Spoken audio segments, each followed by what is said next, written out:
Buenas noches a todos, bienvenidos a nuestra sesión número 12 en la Logia Blavatsky. Estamos estudiando el libro La vida de Cristo desde el nacimiento hasta la ascensión. Continuamos con el capítulo 1, breve examen del Evangelio. Nuevamente bienvenidos todos y adelante, querido Enrique. Gracias. Gracias, Caro. Bienvenidos todos, como siempre, por acompañarnos. Les agradecemos infinitamente. Vamos a continuar con los comentarios del estudio que estamos haciendo de la vida del Cristo. Esta parte que aparece aquí a continuación prácticamente son algunos comentarios que hace y lo hace como manera de un recuento de todo lo que ya hemos visto y de lo que sigue a continuación. No es una especie de escrito largo que enlaza lo siguiente, ¿no? Pero vamos a ver, eh, voy a ir saltando algunos párrafos y demás, porque es un texto que pues es de carácter informativo más que de enseñanza. Bien, entonces dice, los evangelios nos muestran que Jesús, como instructor nato que era, aprovechaba las modalidades y experiencias de sus oyentes para presentarles analogías y símiles y metáforas con las cuales explicaba sus ideas. Sí, con instructor nato quiere decir que un instructor de nacimiento, ya por la preparación que ya tenía, por la evolución que ya era manifiesta en él, pues él ya nació prácticamente como un instructor natural, podríamos decir. Luego dice, le gustaba aludir a las estaciones y sus cambios, al día y a la noche, al sol, la luna y las estrellas. Todo esto, cuando lo explicaba públicamente, pues trataba de acomodarlo a lo que la gente que lo escuchaba conocía normalmente. Entonces, la gente se sentía identificada con esas enseñanzas o con ese lenguaje. Por eso lo hacía de esa manera para facilitar el entendimiento de lo que él explicaba. Elevadamente sensitivo a los fenómenos e influencias de la naturaleza, los utilizaba como símbolos con sabiduría y espontáneamente construía parábolas basadas sobre ellos y sus relaciones con los cambios y condiciones de la vida humana y de las personalidades. Las gentes sencillas utilizan mucho aquí en estos textos las gentes. En algunos casos creo que debiera decir las personas, porque gente, recordemos que es un grupo de personas, eso es la gente. Y aquí dice las gentes sencillas, pudiera referirse a los grupos de personas o simplemente a personas que no llegaban a constituirse como una gente, es decir, un grupo grande. Las gentes sencillas que se reunían a su alrededor estaban íntimamente familiarizadas con la tierra, con la agricultura, con las siembras y las labores y cosechas de los frutos de su trabajo. Entonces él siempre hacía alusión a ese tipo de elementos para que una vez que él lo expresaba, lo relacionaban perfectamente quienes lo escuchaban. Esa era una forma muy sencilla de hacerles llegar el conocimiento a todos por igual.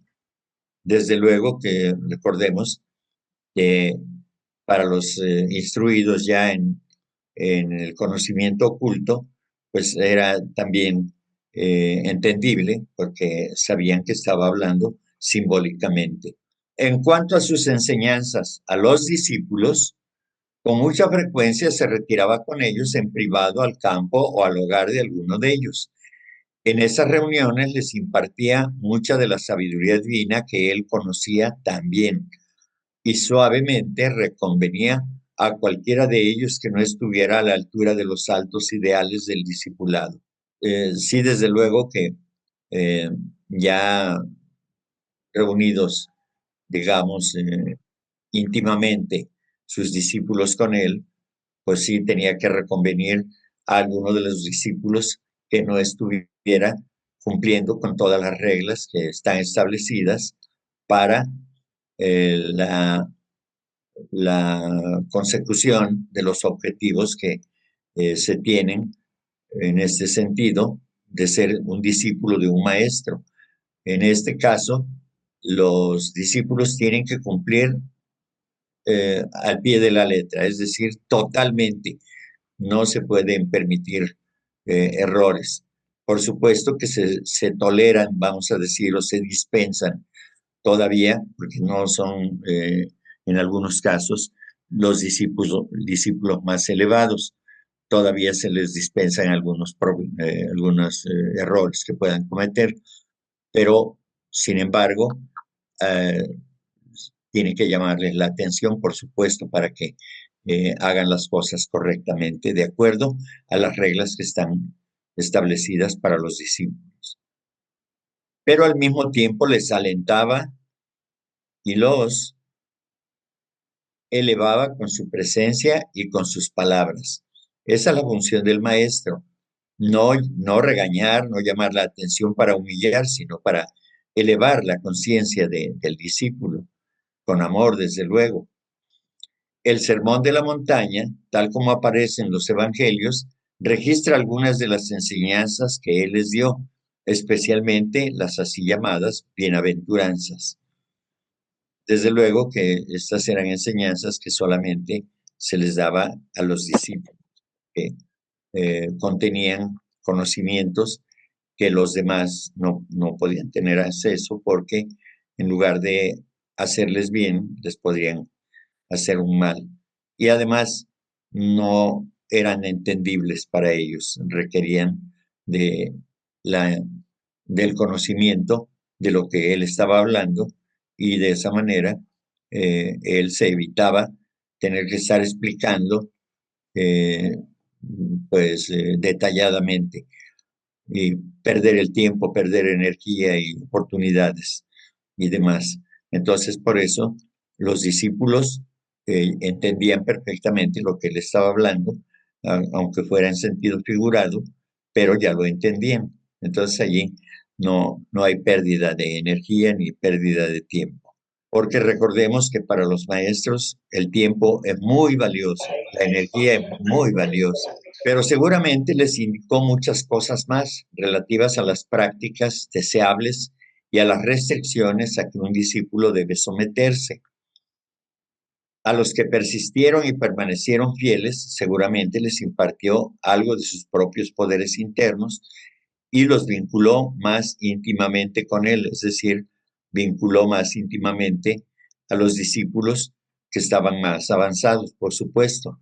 Los demás seguían su curso normal y como todo en la vida, hay, digamos, en la cotidianeidad de los seres humanos, asistimos a las escuelas, a las universidades y demás, y encontramos que en nuestro grupo hay algunos individuos, algunos seres humanos que son más inteligentes, más intuitivos o estudian más y por ende hay diferentes grados de manifestación del aprendizaje.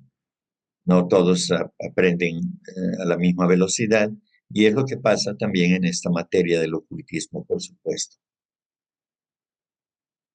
Como es natural, no todos permanecieron fieles, dice. Es decir, no,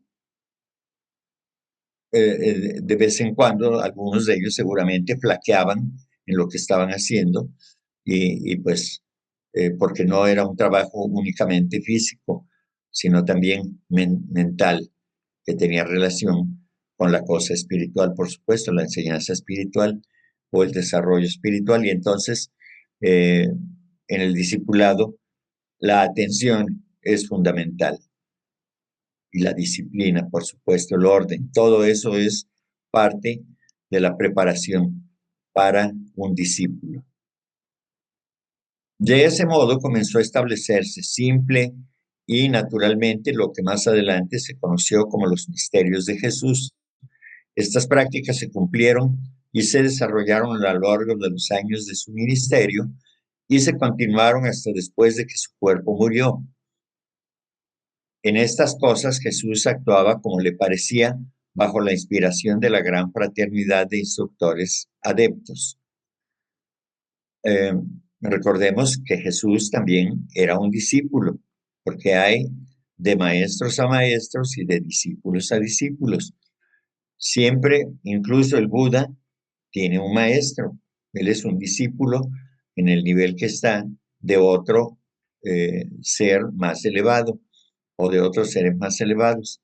Entonces, también el Maestro Jesús recibía instrucciones de la fraternidad de instructores adeptos. Habría de dársele a la humanidad y a la civilización occidental que estaba desarrollándose un poderoso impulso espiritual de efectos duraderos.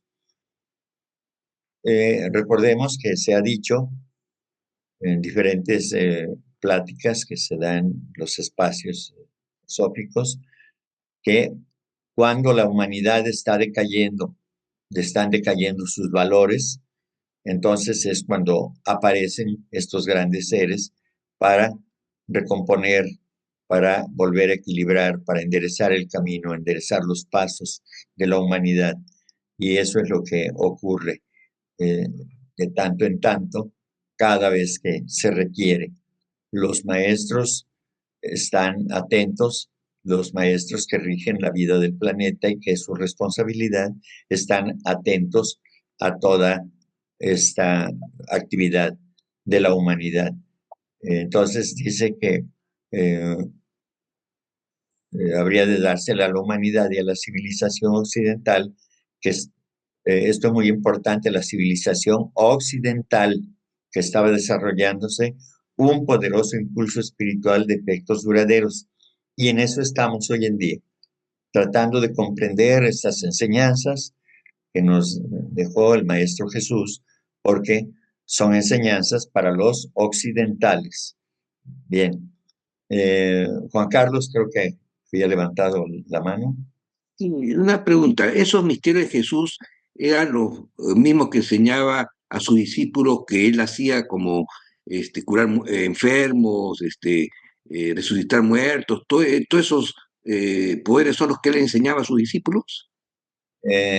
Sí, pero aparte es que los misterios, pues son enseñanzas, digamos, de ocultismo, que no se dan a la luz a los demás. Ahí se practica la ley, la doctrina del sigilo. ¿Sí? Sí. Las enseñanzas de ese tipo ocultista se dan de labio a oído, solamente a aquellos que son merecedores. ¿Sí? No se daba esos misterios, no se dan a cualquiera, porque es la preparación para, eh, digamos, para el desarrollo de poderes, además, entre otras cosas, no es lo único, pero también es el desarrollo de poderes y dentro de esos poderes es el desarrollo del amor, por supuesto. ¿Sí? Entonces, a eso es a lo que se refiere. Egipto y Grecia estaban ya declinando en poder desde luego de la sabiduría y por supuesto del poder político que ejercían. Sus misterios estaban empezando a perder su prístina pureza y en consecuencia su capacidad de servir de canales tanto para el poder de los hierofantes como para la sabiduría esotérica. El ascenso y la caída del Imperio Romano estaban previstos y también las épocas de barbarie y oscurantismo venideras. Es decir, que ya todo está dentro del plan divino, porque nada permanece en este plano, nada permanece inmóvil, nada permanece eh, tal como una generación puede verla, porque es la evolución, entonces va evolucionando. Y todos los sabios griegos, egipcios, romanos, que en su momento estuvieron al frente de esas civilizaciones, pues desaparecieron. Y esa es la señal de que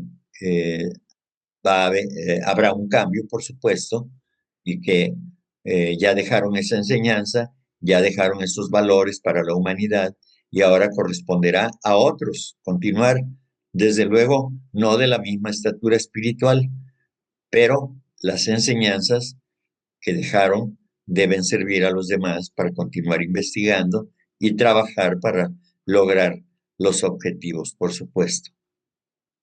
En semejantes condiciones, la misión de Jesús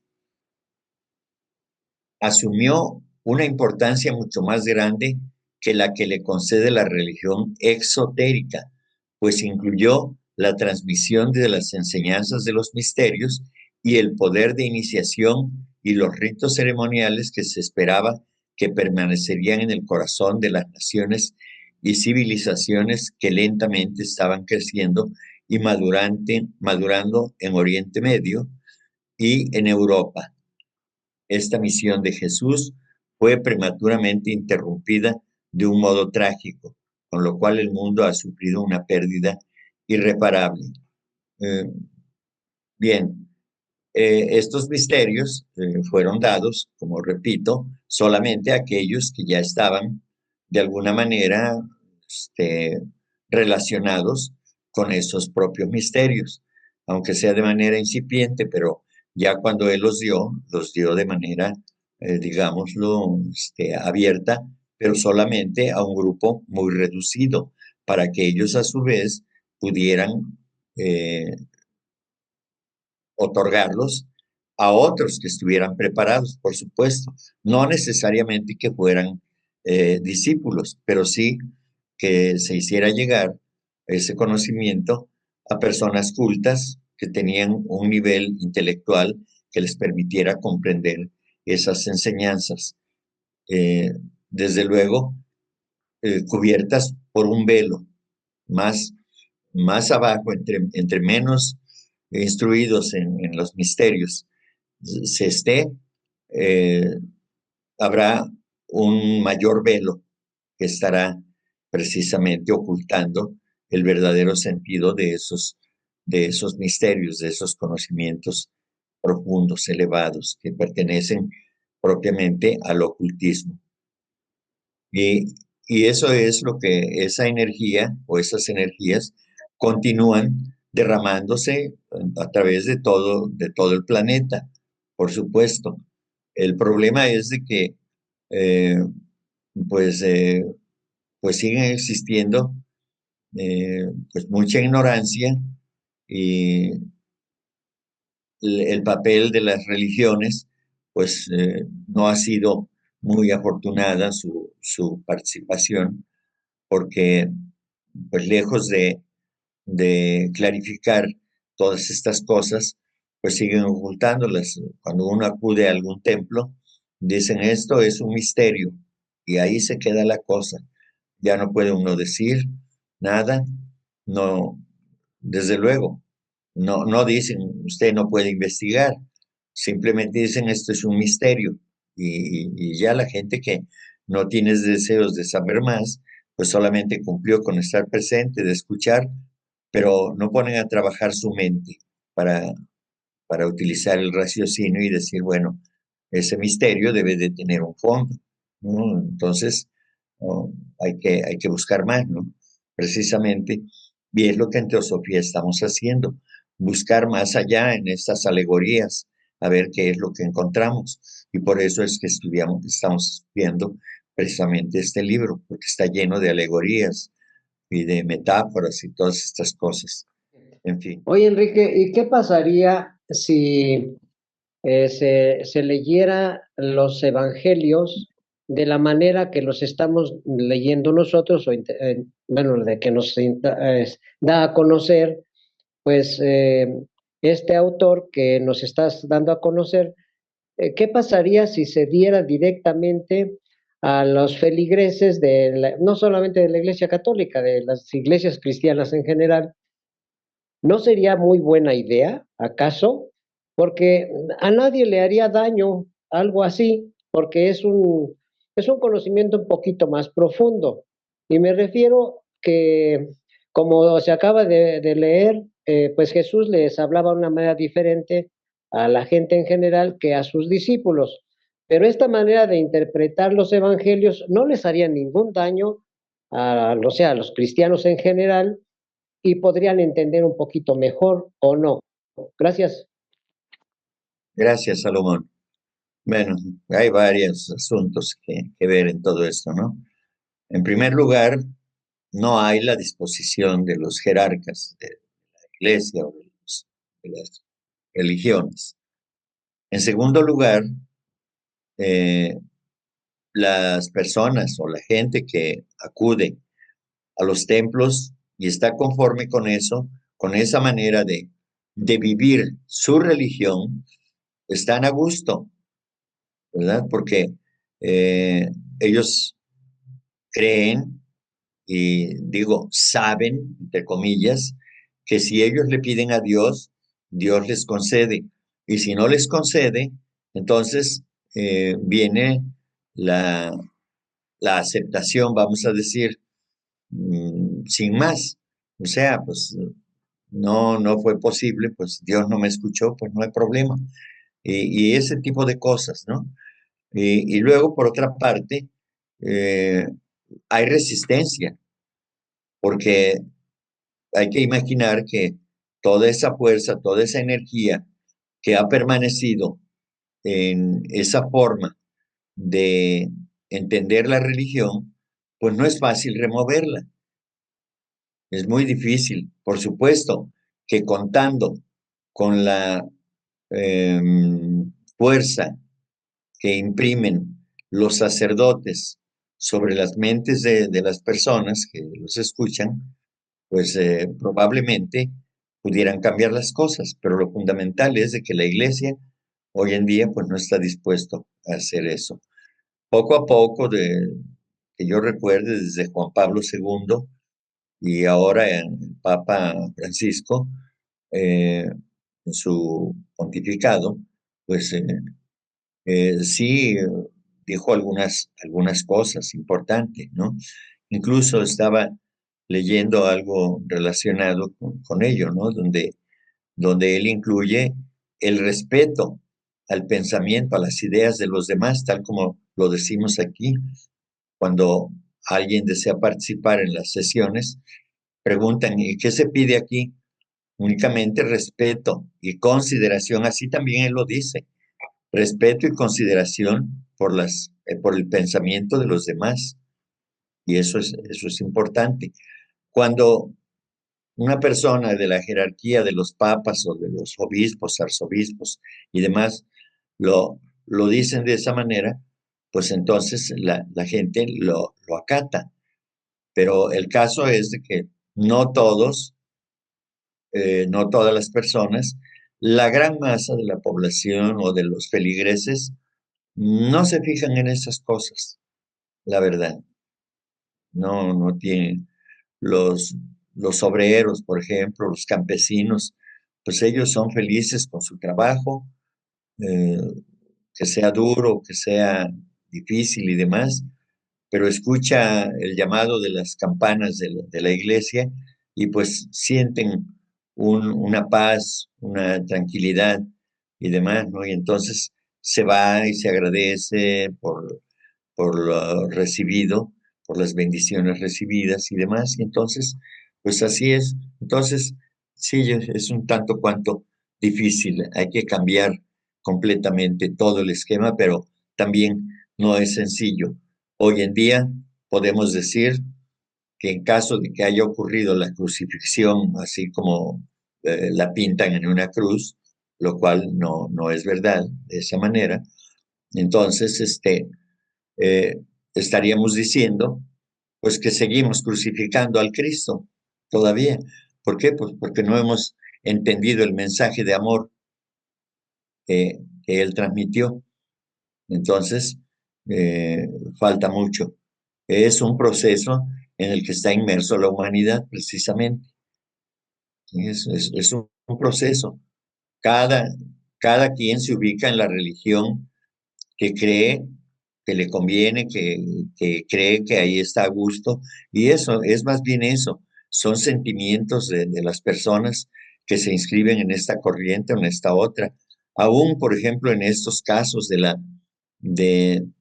las corrientes filosóficas como el gnosticismo actual o el rosacrucismo, el teosofismo, el budismo, el islamismo, todo eso, desde luego, cada uno de nosotros nos ubicamos donde creemos que está nuestra, nuestro entendimiento, nuestros intereses, porque creemos que eso es lo correcto, porque estamos ahí por eso precisamente.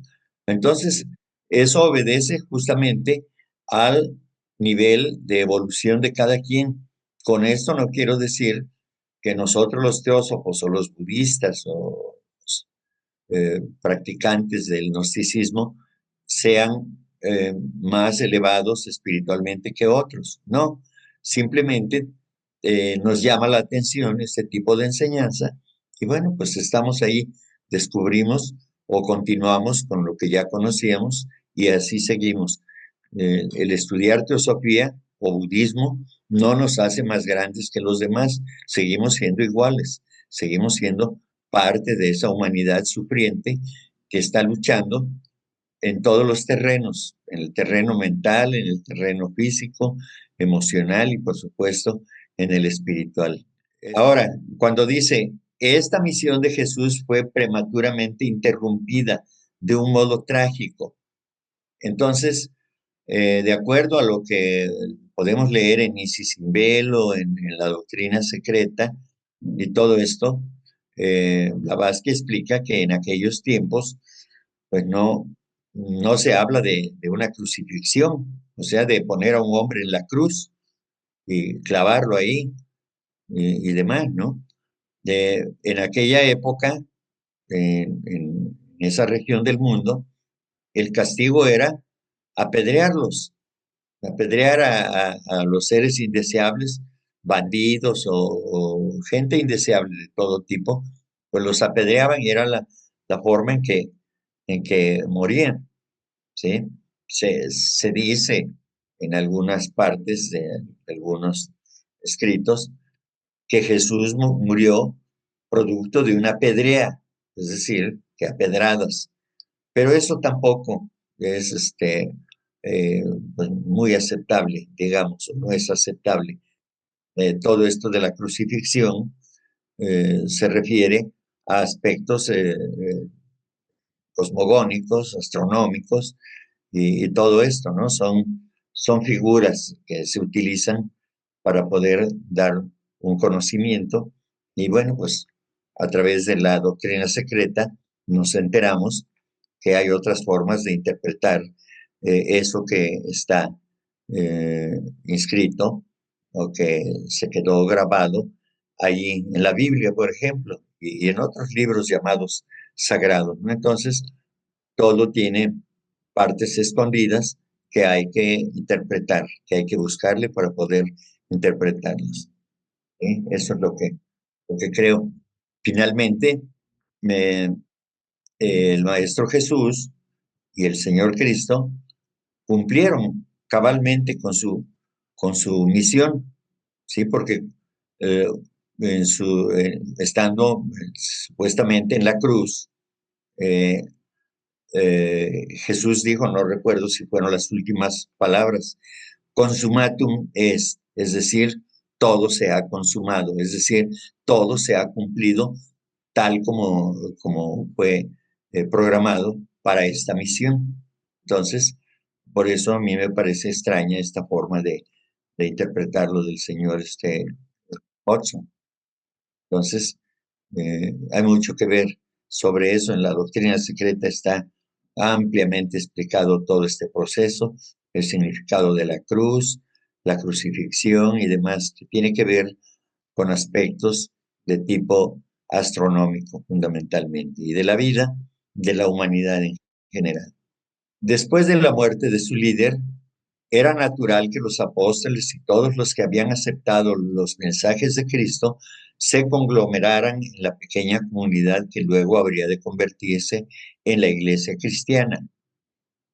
Formaron una hermandad en medio de un mundo hostil, pues solo en esa unidad podían encontrar fuerza para practicar las enseñanzas de su maestro. En los Hechos de los Apóstoles 2, 42, 47 encontramos un bosquejo del método de vida de esta primera comunidad, o sea, de los cristianos gnósticos, creo entender. Entonces se expresaron de la siguiente manera. Acudían asiduamente a la enseñanza de los apóstoles y a la comunión, a la fracción del pan y a las oraciones. El temor se apoderó de todos, pues los apóstoles realizaban muchos prodigios y señales. Es decir, tenían desarrollo psíquico los apóstoles o los discípulos, y pues ellos realizaban este tipo de prodigios que pues hoy en día les llamamos milagros, y los milagros son cosas que están más allá, que son sobrenaturales. Pero para nosotros en teosofía, los llamados milagros pues son actos prodigiosos que son totalmente naturales. Todos los creyentes vivían unidos y tenían todo en común. Vendían sus posesiones y sus bienes y repartían el precio, o sea, el producto de la venta, entre todos, según la necesidad de cada uno. Acudían al templo todos los días con perseverancia y con un mismo espíritu. Repartían el pan por las casas y tomaban el alimento con alegría y sencillez de corazón. Alababan a Dios y gozaban de la simpatía de todo el pueblo. El Señor agregaba cada día a la comunidad a los que se habían de salvar. Es decir, que se creía que todavía la influencia del Maestro Jesús continuaba, y por eso dice que el Señor agregaba cada día a la comunidad a los que se habrían de salvar. Bien, oficialmente perseguidos, martirizados y vepados, o sea, burlados. Los primeros cristianos se mantuvieron de este modo, firmes en su fe que fue transmitida al mundo por medio de ellos. Desgraciadamente, este periodo de profunda unidad espiritual, de inspiración, de vívida experiencia y de perspectiva universal del que gozaron los primeros líderes y sus congregaciones en el primer siglo, no duró mucho. Y como en todo, pues inicia con mucho ímpetu y se va perdiendo esa fuerza, se va perdiendo el interés, porque se van degradando las formas y todo esto. Y no falta, desde luego, que las fuerzas contrarias pues estén actuando, porque así es. En este plano fenoménico, pues en este universo en general, pues estamos sujetos al par de opuestos. Entonces, también todo esto juega. La desidia, la flojera, la falta de interés de los que asistían, pues fue dando al traste y finalmente, pues por eso se fue acabando ese movimiento, porque ya no tenía la fuerza que se requería para continuar. Y eso es parte de la dinámica de la evolución en cada periodo y en cada grupo de la humanidad, en cada nación, etc. Esto así sucede. Gradualmente, estas aguas de verdad viviente dieron paso a un proceso de cristalización en dogmas fijos. Con el nacimiento de la teología y los credos en los siglos III y IV, surgieron la intolerancia y el sectarismo. Así empezó la decadencia. Es la manifestación de las energías contrarias al espíritu, digamos, puro de las enseñanzas que el maestro había dejado y que pues se fueron perdiendo porque empezaron a surgir los intereses del control, el control de la mente, el control de las personas, el control de un poder que estaban vislumbrando que se podía ejercer sobre los demás. Entonces, pues todo eso, como repito, dio al traste con las enseñanzas puras del maestro, y así fue en picada, paso a paso, todo este asunto de las enseñanzas del Maestro Jesús, al, que, al movimiento al cual se le denominó hasta hoy en día cristianismo. Después del martirio de Hipatía, se cerraron las escuelas neoplatónicas y el gnosticismo quedó proscrito como herético, es decir, como de herejes. Y de este modo la sabiduría divina o teosofía quedó supeditada al cristianismo ortodoxo, una tragedia casi irreparable, algunos de cuyos efectos han perdurado hasta la época actual. Entonces, vemos aquí que se cerró un ciclo y se inicia otro.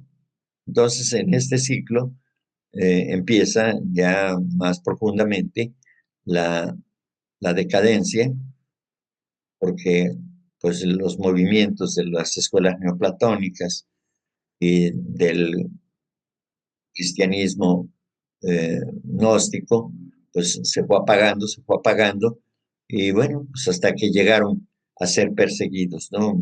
Siglos más tarde, durante la época del oscurantismo, ¿no? Entonces, todo esto tiene que ver precisamente con los ciclos que se van dando, porque son ciclos de la naturaleza y afecta a toda la actividad humana. Por supuesto, la espiritualidad no tiene, sal, no se salva de esta condición que está dada de manera cíclica, por supuesto.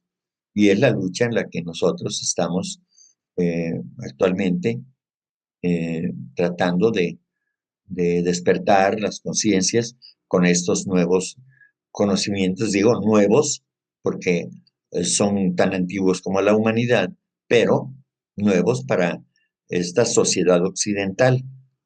De hecho, la reencarnación, karma y todo esto, pues empezó la sociedad occidental a conocerlo pues a través de los escritos de la señora Blavatsky. Entonces, por eso digo yo, este conocimiento nuevo, pero la sociedad occidental.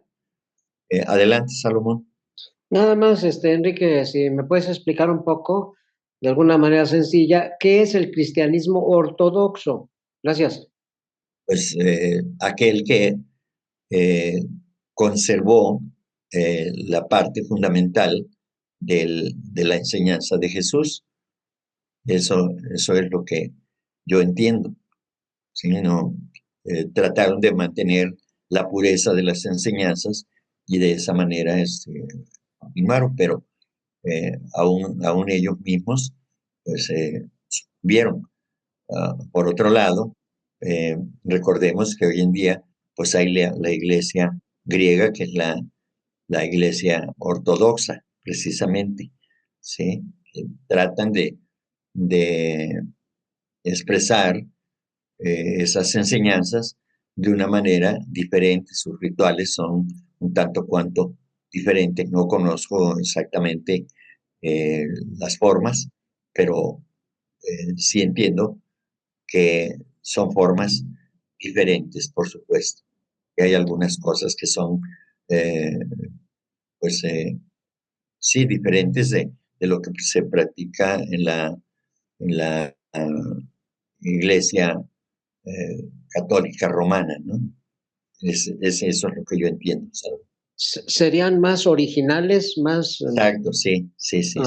Efectivamente aquí lo que se comenta de que pues empezó ese oscurantismo y efectivamente dicen que hubo tantas querellas, tantos odios, inclusive entre las mismas iglesias, que fue cuando ya inclusive un poquito antes, después de las cruzadas, o más o menos en esa época, se vino todo lo de la Santa Inquisición Y bueno, pues perduró muchos siglos, inclusive ves que a Giordano Bruno, que era un gran maestro, un gran sabio, un gran teósofo, y bueno, pues por explicar verdades, pues obviamente lo mandaron a la hoguera, ¿no? Y no creo que no fue el único. Se dice que hubo otros también que expresaron su conocimiento en bien de todos, pero pues decían que era herejía y en fin. Entonces yo creo que sí, eso llegó a afectar mucho, ¿no? Muchísimo. Y lamentablemente, bueno, han pasado ya casi 2025 años, pero pues yo creo que no ha cambiado mucho. Bueno, sí, obviamente, afortunadamente ya en Internet incluso ya hay mucho de estas enseñanzas, claro, son un trampolín para llegar pues a estas escuelas como la Sociedad Teosófica, el Rosacrucismo, en fin, ¿no? Pero afortunadamente, bueno, pues sí, hay mucha gente que ha encontrado esto, ha encontrado gran consuelo, porque pues como que no les cuadraban muchas cosas y bueno, pues yo creo que todo tiene su momento, ¿no? Como tú dices, que cada quien se aboque a lo suyo y cada quien tiene que estar en el nivel evolutivo donde tiene que estar, porque a un niño de kinder, pues con una metralla no lo podemos pasar a sexto, ¿verdad? No está listo. Entonces, a veces quisiéramos que otras personas pues trataran de entender algunas cosas, pero no es posible porque cada quien tiene su nivel. Hay niveles y niveles y grados y grados. Y igual en esa época también lo sabía. Entonces, bueno, pues efectivamente fue muy duro esto de las querellas y lamentablemente, bueno, pues sabemos que esta institución se hizo creo que la más poderosa del mundo y la más rica, ¿no? Pero bueno, pues lamentablemente no se ayuda a la humanidad como pues sería lo más correcto, ¿no? Que con tanta riqueza pues se pudiera ayudar, ¿no? Pero bueno, parte de karma, yo creo yo, lo mismo, ¿no? Lidiet, Sí, es una pregunta. El Eh, cristianismo primitivo es el cristianismo de cuando hablamos de Jesús, ¿verdad? Y sus enseñanzas esotéricas, etcétera, etcétera. Cuando hablamos de teología cristiana ortodoxa, estamos hablando de la parte eclesiástica conservadora de la Iglesia Católica.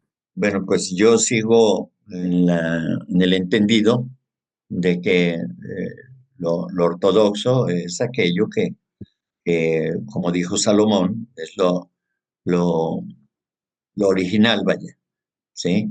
Y no es que sea, de alguna manera, eh, mm, malo, sino que es la defensa precisamente de esas enseñanzas y tratar de conservar la pureza de esa enseñanza en todo caso, ¿sí? Eso es lo que yo creo. Pero no más allá de lo eclesiástico, sino a la filosofía propiamente dicha, ¿sí? Es la filosofía lo que se defiende, no es lo eclesial, sino la filosofía, que es el corazón de todas las religiones. Y cada una de las religiones, pues, lo entiende y lo practica a su modo, ¿sí? Pero entonces, eh, este cristianismo ortodoxo, pues, trataba de defender o trata de defender aquello que es lo original, a su manera, desde luego, porque resulta que después aparecen seres como la señora Blavatsky y entonces le dan una interpretación diferente con todo, ah, con todo y lo que pudieran interpretar los cristianos ortodoxos, ¿no?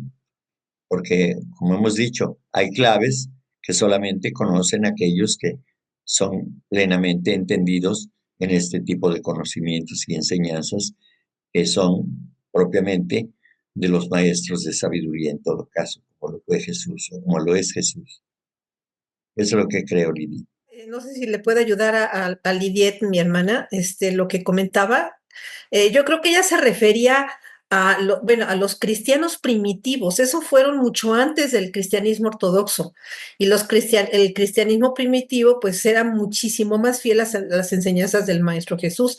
Inclusive ahí los gnósticos, que eran los que llevaban perfectamente las enseñanzas del Maestro Jesús más prístinas, más puras, inclusive con las enseñanzas de la reencarnación, karma y todo eso que después la teología ahora sí que la Iglesia Católica, bueno, lo quitó obviamente, pues por conveniencia, pero, y luego ya después resurgió el cristianismo ortodoxo, que fue pues un poco más enfocado también a la iglesia y con algunos dogmas, pero no tantos como en la Iglesia Católica. Pero lo que ya se refería era al cristianismo primitivo, que después se fue degenerando, fue perdiendo la pureza y ya después vino lo demás hasta ahora. Y nada más era eso. Gracias.